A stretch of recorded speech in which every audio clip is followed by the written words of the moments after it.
으로 영적 침체에서 벗어나는 길이라는 제목으로 우리 함께 말씀을 듣기를 원합니다. 사실 영적 침체는요, 일을 많이 하는 사람일수록 많이 경험하게 됩니다. 그렇기 때문에 오늘 우리 남전도의 회원들, 특별히 본인이 속한 교회뿐만 아니라 우리 노예의 일들을 감당하는 우리 일꾼들도 사실은 사람들에게 표를 내지 않고, 우리 남자 성도들은 좀 그래요.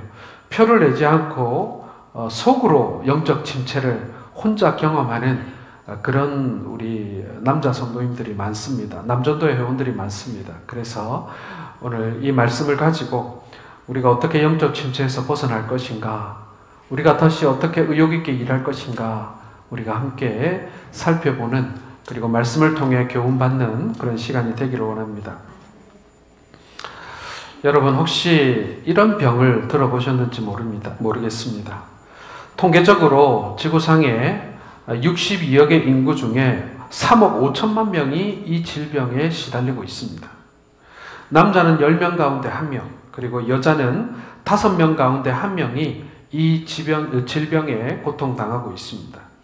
이 질병은 남녀노소, 빈부의 귀천을 가리지 않고 때로는 정상적이고 행복하게 보이는 사람마저도 극단적인 행동을 하게 만들어서 주변 사람들을 놀라게 하는 그런 질병입니다.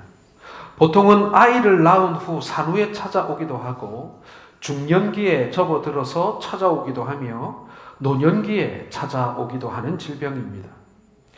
세계보건기구 WHO에서는 21세기 인류를 괴롭히는 가장 무서운 질병으로 이 병을 지목했습니다. 여러분, 이 병의 이름이 무엇이겠습니까? 네, 맞습니다. 우울증이라고 하는, 요즘에 우리가 너무나도 잘 알고 많이 말하는 그 질병입니다. 우울증은 보통 이 감정적인 침체로부터 이 우울감의 상태가 지속되는 것을 말합니다. 이러한 우울감이 장기적으로 계속되면 스스로의 힘으로 그 침체 상태에서 벗어나지 못하게 되는데, 이러한 상태가 지속될 때 의사는 우울증 진단을 하게 되는 것이죠. 우울증은 오늘 이 시대를 살아가는 현대인들에게 마음의 감기다라고 불리울 정도로 너무나 흔하고 누구나 걸릴 수 있고 그런 질병이 되어버렸습니다.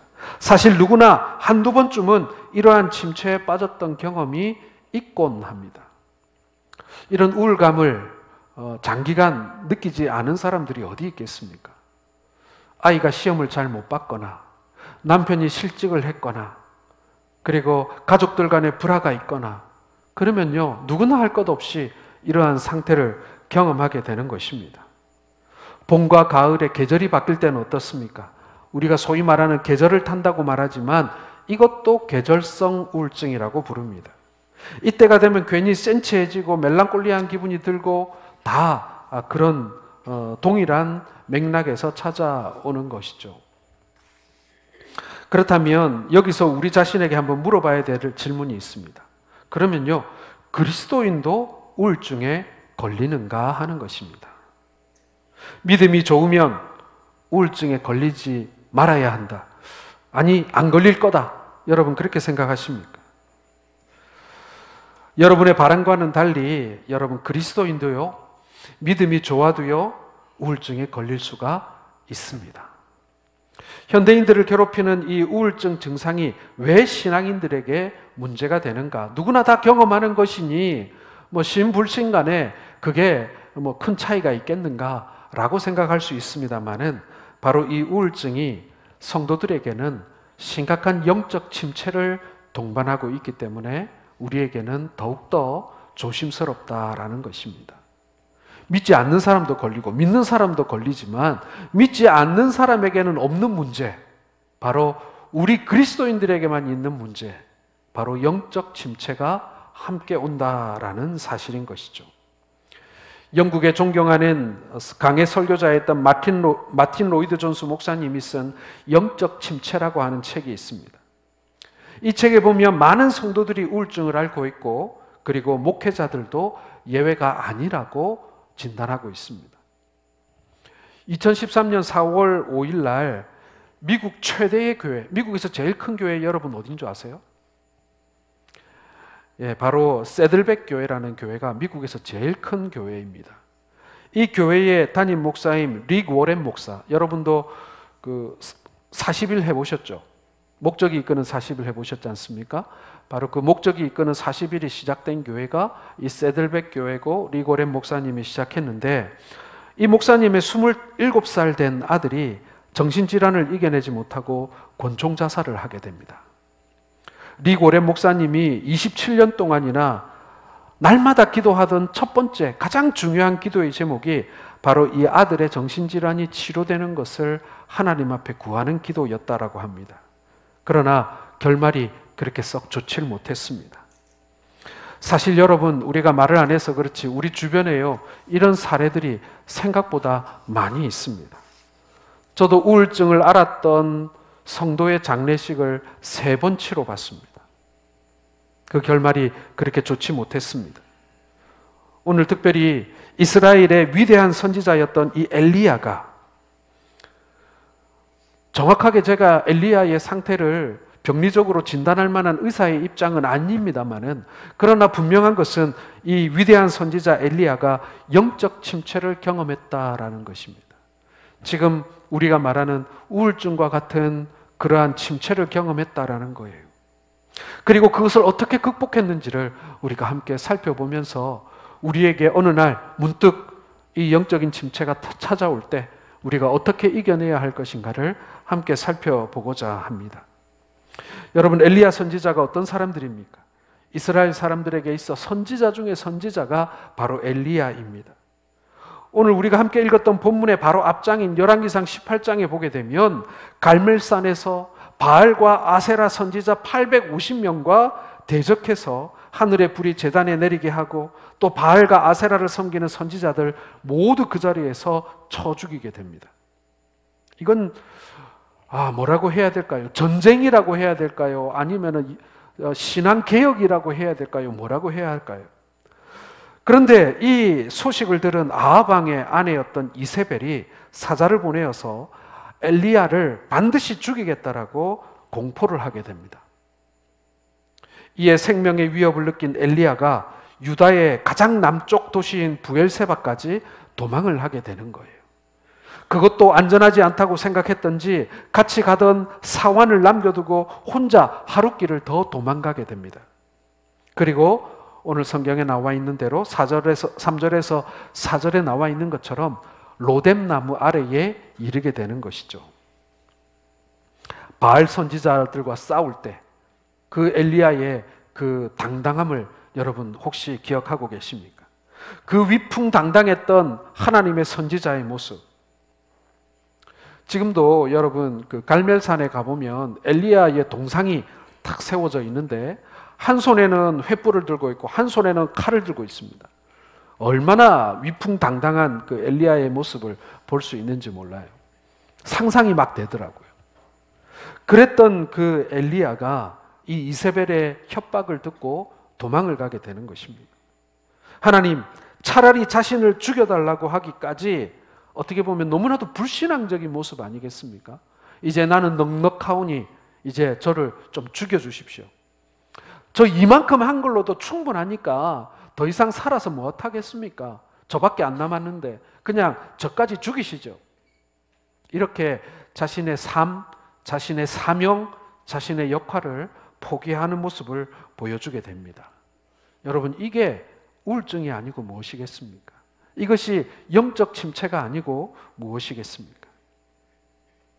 하지만 한편으로는 여러분, 그 대선지자 중에 선지자였던 그 엘리야도 경험했던 이 영적 침체, 그렇다면 오늘날을 살아가는 우리에게도 누구에게나 찾아올 수 있는 영적 침체라는 생각을 우리는 하게 되는 것입니다. 이 영적 침체는 우울증과 아주 유사한 모습을 보여줍니다. 여기에 빠지면 하나님의 은혜를 사모하는 마음이, 그리고 감사하는 마음이 사라지고, 설교를 들어도 성경을 읽어도 아무 감동이 없고 깨달음이 없게 됩니다.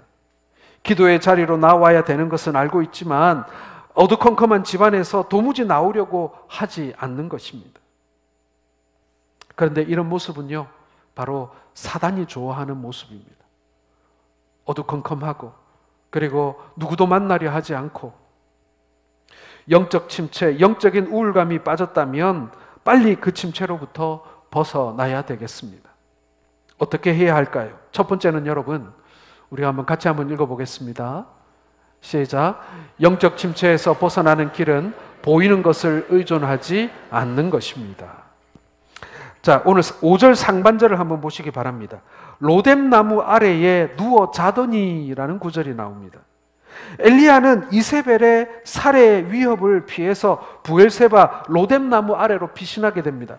그런데 엘리야처럼 사울 왕에게 오랫동안 살해 위협을 받으며 도망다녔던 다윗은 어떨까요? 이게 엘리야와 아주 흡사한 상황에 놓여 있었지 않습니까?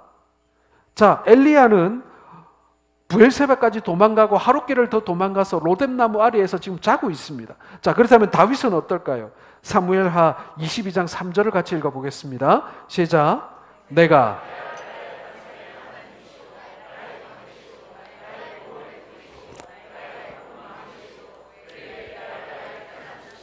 나의 구원자시라 나를 폭력에서 구원하셨도다.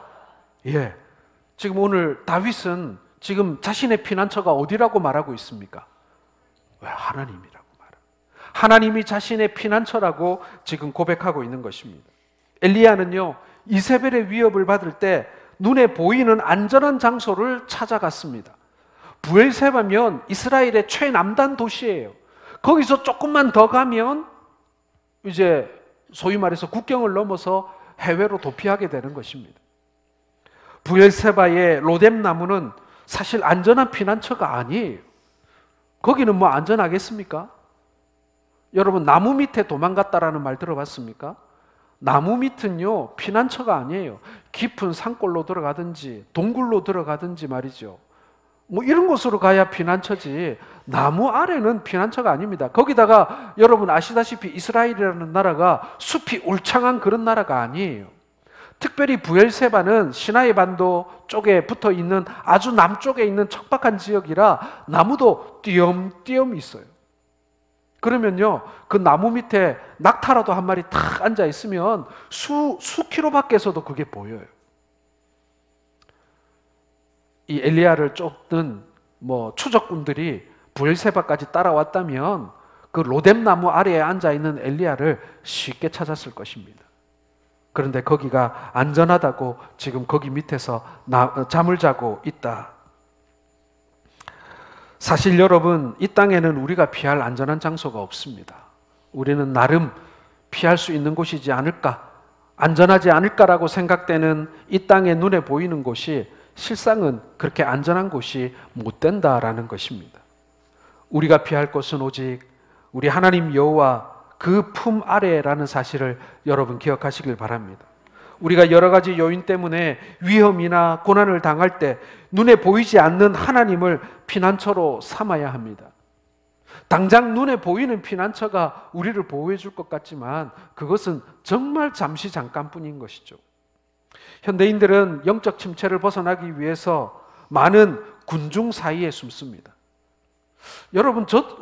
여러분은 어떻게 우울감을 해결하는지 모르겠습니다만은 우울할 때 혼자 있으면 안 된다 그래가지고 혹시 우울한 친구가 있으면 데리고 사람 많은데 막 데려가고 그러지 않습니까? 혼자 있으면 안 된다고 말이죠. 어떻게 보면은 군중 사이에 들어가게 되면 좀 외롭지 않고, 그리고 주변 사람들 때문에 막 자기 자신에게 몰입하지 않고 막 그렇게 되니까 사람들 많이 만나야 된다고 그러고 막 그렇게 하는 것 같아요. 혼자가 아닌 여럿이 함께 있으면 안전하고 외롭지 않고 우울하지 않을 것이다라고 생각을 합니다. 그러나 거기에 비밀이 숨겨져 있습니다. 그렇게 많은 사람들 사이에 우울감을 잠시 잊어버리기 위해서 들어갔지만 막상 그 사람들과 헤어지면 어떤 증상이 일어날까요? 예, 이전보다 더 심한 우울감을 경험하게 되는 것입니다. 사람들 사이에 있다가 갑자기 또 혼자 똑 떨어지면요, 훨씬 더 이전보다 더 공허하고 외로워지게 되는 것입니다. 그러니 그건 역시도 좋은 해결 방법은 아니라는 것이죠. 또한 현대인들은 다른 사람들이 하는 것을 내가 하면 안전할 것이라고 생각을 합니다. 우울하니까 우리 여행이라도 가자. 다른 사람들 다 하는 거지만 우리가 그것도 하자. 또 뭐 다른 사람들 뭐 하는 것처럼 기분 전환할 겸 한잔하러 가자. 뭐 이런 식으로 사람들이 하는 것을 따라하면 우리가 안전할 것이다라고 생각하기도 합니다. 그리고 세상에 똑같은 기준을 가지고 살려고도 애를 씁니다. 그러나 그런 것 역시도 사실은 안전한 곳이 못 된다라는 것이죠. 영성학자인 리처드 포스트는 영적 훈련과 성장이라는 책에서 성숙한 그리스도인들이 꼭 거쳐야 할 신앙 연습과 훈련으로 홀로 있기를 제시하고 있습니다. 여러분, 우울감이 있는 사람 보고 혼자 있으라 그러면 그게 괜찮은 일이겠습니까? 여러분, 혹시 불안하지 않습니까? 걱정되지 않습니까? 예, 저도 솔직히 그래요. 야, 저 사람 저 혼자 두면 안 되겠다. 이런 생각이 들 때가 있어요. 그러나 그 반대로 영적인 침체에 있는 사람들에게 있어 도리어 홀로 있어 보는 것이 더 도움이 된다라는 거예요. 많은 군중 사이에서 정신없이 살아가면서 속은 병들어가는 현대인들이 아니라 하나님 안에 홀로 있기를 통해서 보이지 않는 신령한 세계를 경험하는 영적인 은혜가 필요하다라는 것입니다.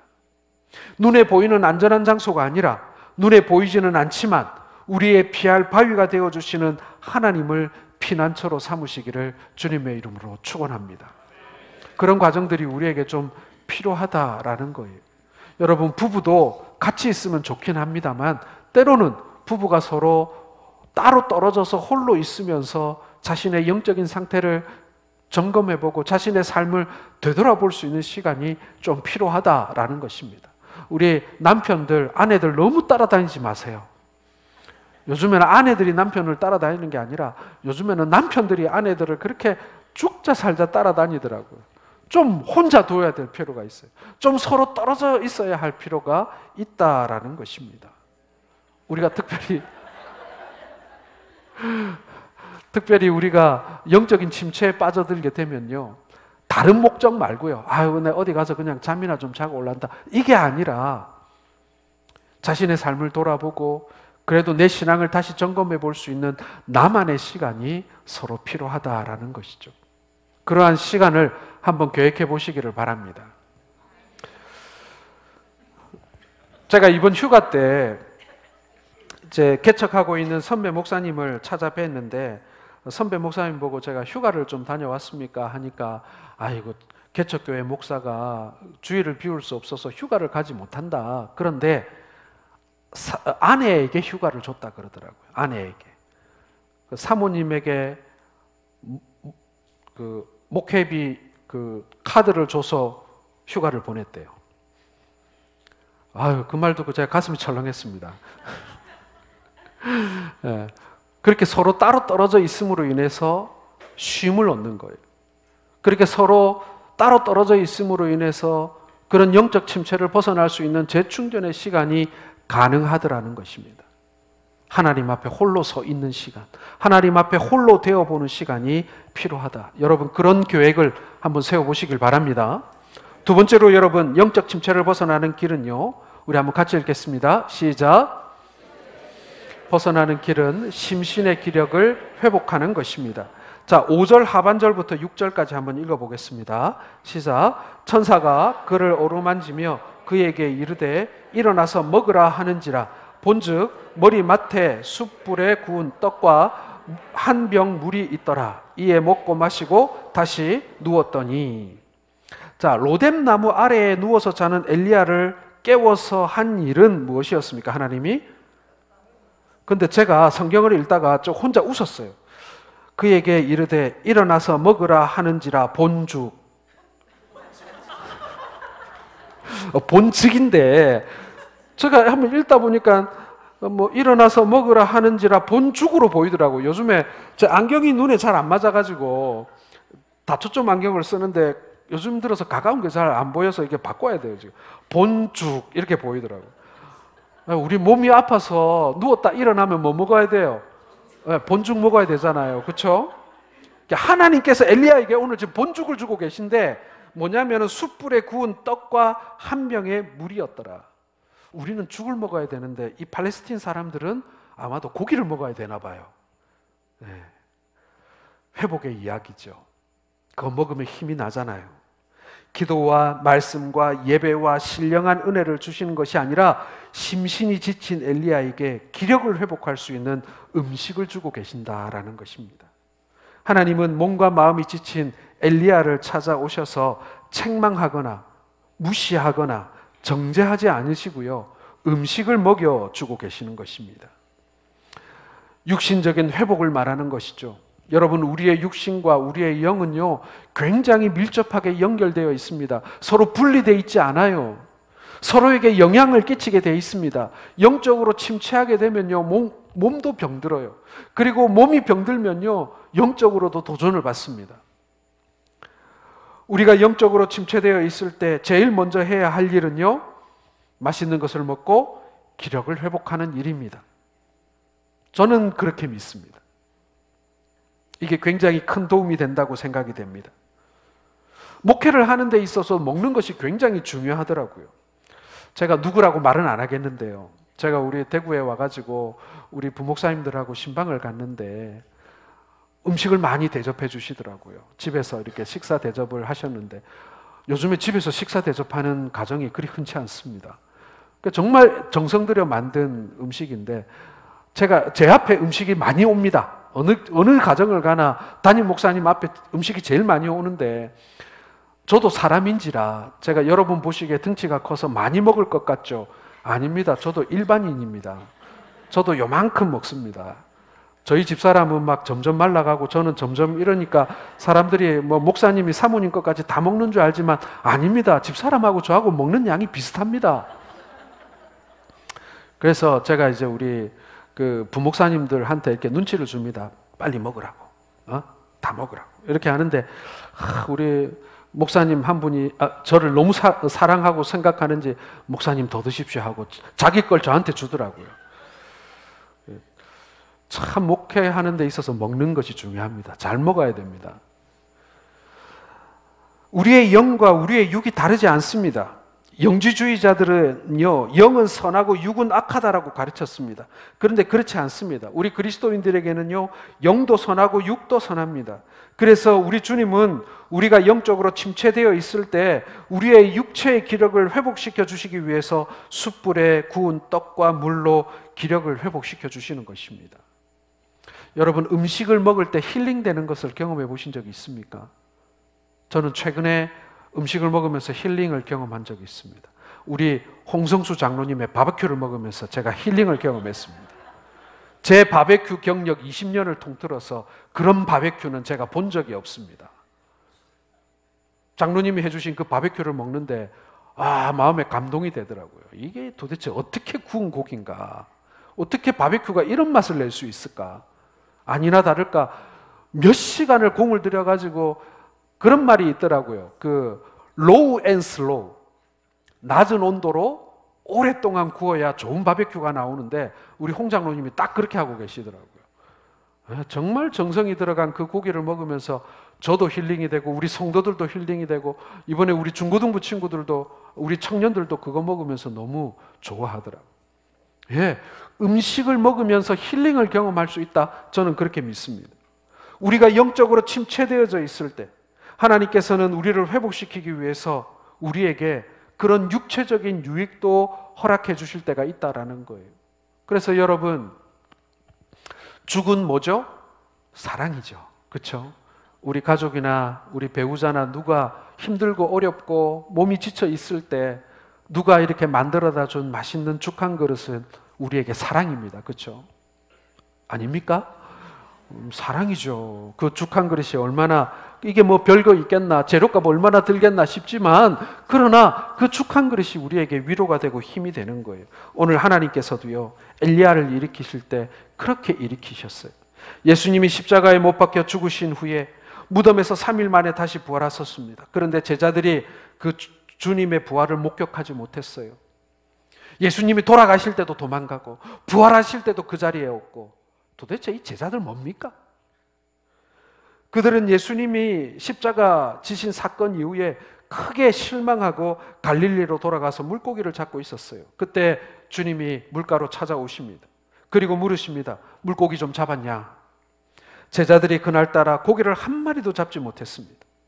해서 한 마리도 잡지 못했다고 대답하자 예수님께서 그물을 배 오른쪽에 내리라고 하시고 제자들은 153마리의 물고기를 그물 가득 잡게 되어집니다.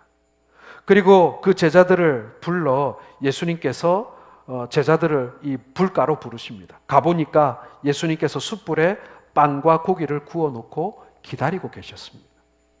제자들에게 하시는 말씀이 요한복음 21장 12절에 보면 예수께서 이르시되 와서 뭐 하라고요?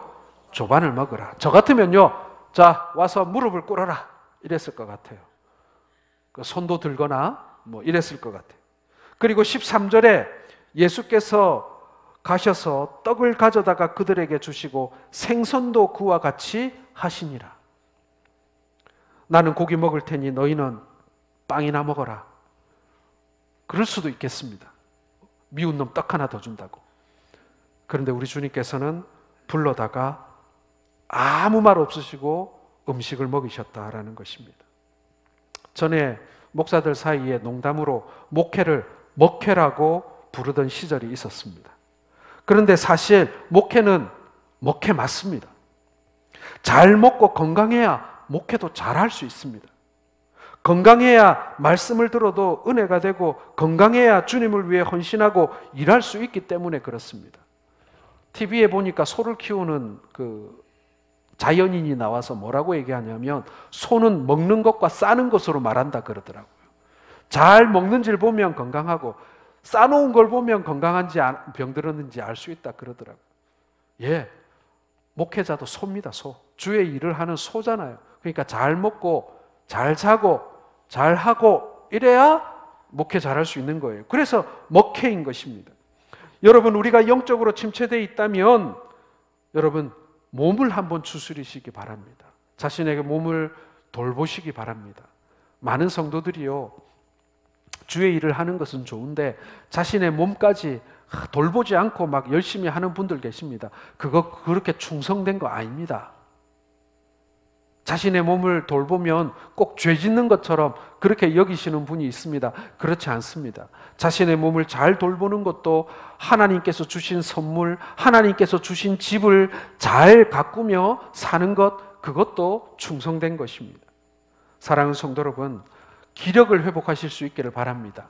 몸을 잘 돌보시기를 주의 이름으로 축원합니다. 그리고 세 번째로 영적 침체를 벗어나는 길입니다. 같이 읽겠습니다. 시작. 영적 침체를 벗어나는 길은 주님의 임재를 경험하는 것입니다. 자, 11절과 12절 같이 읽겠습니다. 시작. 여호와께서 이르시되 너는 나가서 여호와 앞에서 산에 서라 하시더니 여호와께서 지나가시는데 여호와 앞에 크고 강한 바람이 산을 가르고 바위를 부수나 바람 가운데에 여호와께서 계시지 아니하며 바람 후에 지진이 있으나 지진 가운데에도 여호와께서 계시지 아니하며 또 지진 후에 불이 있으나 불 가운데에도 여호와께서 계시지 아니하더니 불 후에 세미한 소리가 있는지라. 음식을 먹고 기운을 차린 엘리야가 40일 동안 걸어서 하나님의 산인 호렙산에 이르게 됩니다. 회복이 돼도 아주 단단히 된 것 같아요. 40일을 쉬지 않고 달려가서 호렙산까지 간 거예요. 엘리야가 호렙산으로 간 것은 하나님의 임재를 체험하기 위해서였습니다. 여러분, 우리가 영적 침체에 빠진 가장 큰 원인 중에 하나가 하나님의 임재를 경험하지 못했기 때문이거든요. 때문에 영적 침체에서 벗어나는 길은 하나님의 임재를 경험하는 거예요. 야곱이 형 에서를 피해서 삼촌 나반이 있는 하란으로 도망가는 길에 베델이라는 곳에 이르게 됩니다. 거기서 밤에 잠을 자는데 돌베개를 하고 누웠어요. 아무것도 없는 깜깜한 밤을 쳐다보면서, 밤하늘을 쳐다보면서 내 미래가 저 깜깜한 밤하늘 같겠지라고 생각하고 있을 그때에, 그러니까 깊은 영적 침체에 빠져 있는 것이죠. 그때 야곱은 살아계신 하나님을 만나게 됩니다. 창세기 28장 16절에 야곱이 잠이 깨어 이르되 여호와께서 과연 여기 계시거늘 내가 알지 못하였다, 이렇게 고백하고 있어요. 아무것도 없고 아무도 살지 않는 정말 적막한 광야 한가운데서 하나님을 만났다라는 거예요. 여러분, 우리가 영적으로 무기력해지고 감사와 기쁨을 잃어버리고 영적 침체에 빠졌을 때 우리가 해야 할 일은요, 바로 우리가 하나님의 임재를 경험하는 것입니다. 마치 사막에 홀로 있는 것처럼 느껴지고 아무도 나에게 관심이 없는 것처럼 고립되었다고 생각되었을 때 살아계신 하나님의 역사를, 하나님의 임재를 체험하게 되는 줄 믿으시길 바랍니다. 엘리야는 바람이 산을 가르고 바위를 부수고 지진 가운데에서도 하나님을 만나지 못했습니다. 엘리야가 영적 임재 체험을 한 것은요, 세미한 음성 속에서였어요. 여러분, 하나님의 임재를 경험한다는 게요, 엄청난 이벤트가 동반된다고 생각하지 마세요. 뭐 사람들이 뻥뻥 나가자빠지는 부흥회나 집회를 가야 하나님의 임재를 경험할 수 있는 게 아니에요. 하나님의 임재는요, 정말 세미한 음성 가운데 아주 적막하고 고요한 한순간 하나님께서 우리를 찾아와 주시는 것입니다. 아주 세미한 음성으로 우리에게 임재하시는 것이죠. 그래서 여러분, 우리 주님의 임재를 위해서 특별한 장소가 필요할 때가 있습니다. 그 호렙산이 예배당일 수도 있고, 때로는 기도원일 수도 있고, 때로는 부흥회나 사경회일 수도 있고, 세미나일 수도 있습니다. 여러분들이 찾아갈 수 있는 하나님의 세미한 음성을 들을 수 있는 호렙산을 찾으시기를 바랍니다. 그것조차도 찾지 않으면 안 되는 거예요. 그러면 하나님께서 우리의 필요를 채워주시고 하나님의 임재를 경험하게 될 줄로 믿으시길 바랍니다. 마지막 네 번째입니다. 우리가 영적 침체를 벗어나는 길, 시작. 영적 침체를 벗어나는 길은 사명을 찾는 것입니다. 자, 15절 16절 같이 읽겠습니다. 시작. 여호와께서 그에게 이르시되 너는 내 길을 돌이켜 광야를 통하여 다메섹에 가서 이르거든 하사엘에게 기름을 부어 아람의 왕이 되게 하고 너는 또 님시의 아들 예후에게 기름을 부어 이스라엘의 왕이 되게 하고 또 아벨 무홀라 사밧의 아들 엘리사에게 기름을 부어 너를 대신하여 선지자가 되게 하라. 여러분, 영적 침체에서 벗어나는 가장 빠른 비결은요, 자기 동정, 자기 연민에 빠져 있는 것이 아니라 다른 사람의 필요를 찾고 하나님의 일을 찾아 헌신하는 것입니다. 자신에게만 몰입하면요, 벗어나질 못해요. 그러나 내가 지금 비록 우울하고 답답하고 아무것도 하고 싶지 않지만, 그러나 내가 애를 써서 내가 다른 사람을 위해서 뭔가를 하게 되었을 때 도리어 내가 그 영적 침체에서 빨리 벗어나게 된다라는 것입니다. 우울증을 앓는 사람들 대부분은 자기 자신을 너무 사랑하거나 자기의 감정에 몰입하기 때문에 그런 것입니다. 자기가 너무 불쌍한 거예요. 때로는 자기가 너무 미운 거예요. 그리고 자기가 너무 무능하게 여겨져서 싫은 거예요. 그러면 우울증에 빠지게 되는 것입니다. 때문에 영적 침체에서 벗어나는 것은 나를 바라보는 것이 아니라 이제 이웃을 바라보고 하나님을 바라보는 거예요. 그들이 필요한 일을 내가 해주면 내가 지금 미쳤지, 내 속은 다 골아 썩어가는데 내가 지금 이 남의 뒤치다거리 하고 있나 싶지만, 그게 여러분 내가 살아나는 길인 줄 믿으시길 바랍니다. 우리가 영적 침체에 빠지면 대부분 이렇게 생각하는 경향이 있습니다. 나 자신은 나약한 사람이고 쓸모없는 사람이고 하나님께서 나를 다시 사용하실까? 나는 실수가 많은 사람이고 실패한 사람이고. 그러나 성경은 하나님의 자녀들에게 분명히 말씀하고 있습니다. 나는 네가 실수할 줄 알고 있었다. 나는 네가 배신할 줄 알고 있었다. 나는 네가 용기 없다는 것도 알고 있었다. 우리 하나님 다 알고 계셨던 거예요. 다 알고 계셨던 거예요. 그걸 지금까지 나만 몰랐던 거지. 그러므로 내가 실수했다고 자책하며 주저앉아 있으면 안 되는 거예요. 눈을 하나님께로 돌리세요. 눈을 이웃에게도 돌리세요. 나보다 더 어렵고 나보다 더 힘들어하는 사람에게 눈을 돌리세요. 그래서 그들의 필요를 채워주고, 나도 지금 힘들지만 다른 사람, 나보다 더 힘든 사람이 있다면, 아니 세상에서 내가 제일 힘든 사람 같지만 그래도 나만큼 힘든 사람 내가 찾아서 도와줘야지. 그러면 벗어날 수 있는 거예요. 예수님이 잡히시던 날 밤에 베드로가 예수님을 모른다고 3번이나 부인하지 않았습니까? 그때 주님은 갈릴리 바다로 고기 잡으러 간 베드로를 찾아오셔서 네가 나를 사랑하느냐라고 3번 물으십니다. 그리고는 내 양을 먹이라, 내 양을 치라, 이렇게 다시 한번 사명을 확인해 주십니다. 사명을 깨닫고 사명을 감당해야 영적 침체를 벗어날 수 있는 것이죠. 사랑하는 성도 여러분, 제가 오늘도 광고를 드렸습니다. 우리 도서관 봉사해달라고. 그리고 교회 안에 여러분 봉사할 곳이 참 많습니다. 어떤 분이 저한테 그런 얘기를 하더라고요. 목사님, 우리 팀 사역한 거 좋은데 이미 일할 사람들 다 일하러 갔습니다. 일할 사람 다 맡았습니다. 한 사람이 팀 2개, 3개 들어간 사람도 있습니다. 이제 더 짜낼래야 짜낼 사람이 없습니다. 예, 제가 보기에도 그런 것 같기도 합니다. 그러나 여러분, 아직 우리 죽을 만큼 일하는 건 아니잖아요. 그렇죠? 우리 이제 난 정말 더 이상 못하겠다, 나 더 하면 죽을 것 같아, 그 정도는 우리 아니잖아요. 우리 조금 더 할 수 있지 않을까요? 하나님께서 우리에게 필요하다 말씀하실 때 여러분 그때 일할 수 있는 것이 복인 줄로 믿으시길 바랍니다. 세월이 좀 더 지나면요, 내가 아무리 일하고 싶은 마음이 있고 일할 수 있는 시간이 있어도요, 이 몸이 따라주지 못해서 못하는 날이 반드시 누구에게나 찾아옵니다. 그때가 되면 후회돼요. 내가 좀 더 건강할 때, 조금 바쁘더라도 내가 그때 더 하나님 위해서 많이 봉사하고 일할 걸. 예, 제가 많은 성도님들을 만날 때마다 이 후회를 다 하시더라고요. 우리 그런 후회하지 않도록 우리가 좀 더 할 수 있을 때 열심히 했으면 좋겠습니다. 엘리야는 아람 왕에게 기름 붓고 예후에게 기름 붓고 엘리사에게 기름 붓는 새로운 사명을 받았습니다. 그리고 그 일을 감당합니다. 오늘 우리가 누구에게 전도하고 그리고 우리에게 또 찾아가라고 하는 그러한 새로운 사명들, 우리가 감당해야 할 많은 일들, 여러분 이것은 우리가 더 이상 영적 침체에 빠지지 않도록 하나님께서 우리를 도우시는 은혜임을 믿으시길 바랍니다.